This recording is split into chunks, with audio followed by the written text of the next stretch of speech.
on the side, it doesn't matter, it's got to be in the neck region. And the other hole again is for the spinal cord, is the vertebral foramen. Transverse foramen, vertebral foramen. Now this is fun. Now, so we've got the neck region, got the holes. How about as we move down to the thoracic region, which is from about here to here. This one looks just like an animal that you see at the zoo, or maybe if you're lucky you've seen it in the wild. How about if I do this? What does it look like? Giraffe. That is a spitting image of a giraffe. Isn't that fun? It's got the long, delicate nose, it's got the ears, and it's got the horns. Ears, horns. Can't be anything else, right? And that's how we teach it in anatomy and physiology. It looks just like a giraffe. So it's so as we move down, you've got the giraffe here. Now underneath it, you guys from Canada, what does this look like? Moose. That is a moose. You've got the horns, or antlers, excuse me, and the ears. And these things that hang down on a moose, you know? Just like that. But it's got that, this is definitely not a giraffe. It's got a big flat nose. So we've got the giraffe with the neck above the moose. See that? The moose is bigger, it holds more weight. The giraffe is taller. It's got that. Well, I don't think a moose is bigger than a giraffe, but you get the idea. By the way, this is called the body. This big part here that holds the weight is the body of the vertebrae. Okay. So we've got cervical with the holes. We've got thoracic, giraffe. We've got a moose that is the lumbar.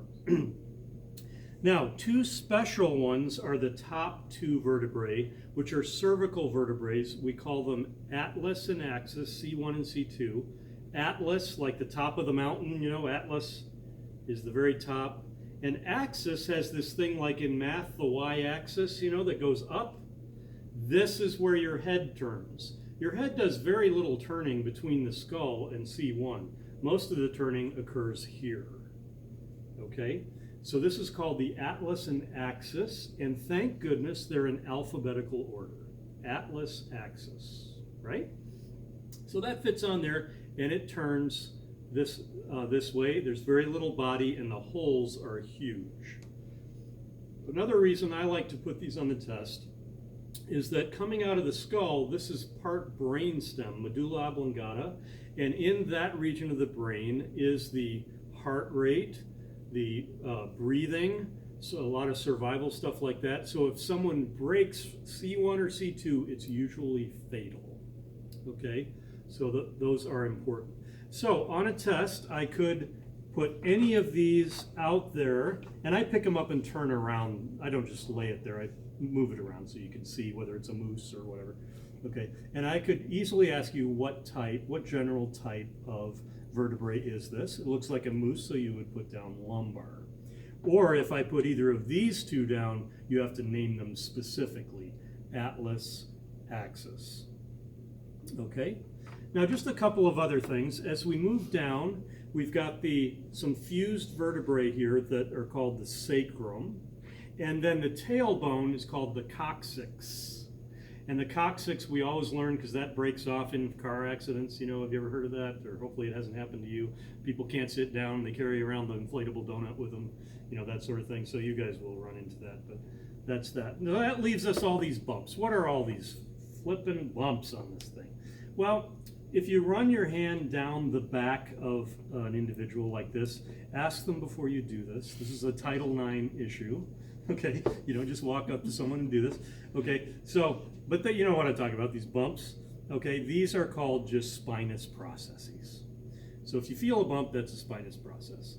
And just like the holes on the side of the cervical vertebrae are called transverse foramen, the ones that stick out to the side are transverse processes. So you have spinous processes and transverse processes. What are all these for? They're for all kinds of little muscle attachments that very few college instructors require you to know. There's 722 muscles in the body, and these are ones we generally leave out because, you know, but if you were going to med school, you would have to memorize. I've never had to memorize all those myself, so that's what all those processes are for.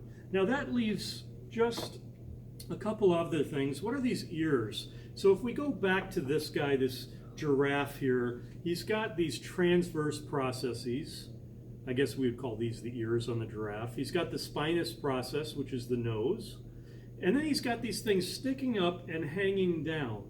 And that is so that it can articulate with the vertebrae above it and the vertebrae below it. So those are articular, kind of like a puzzle. It fits in right there. So there's superior articular processes, and the ones underneath are inferior articular processes, which on this one you have to turn over to see.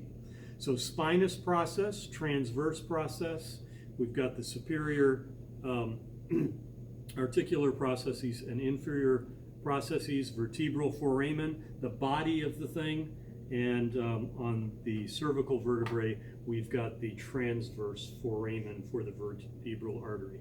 Now there are other ways you can learn this, like for instance, you don't see it well on here, but the cervical vertebrae have what's called a bifurcated spinous process. Well, I think it's much easier just to look at the holes on the side.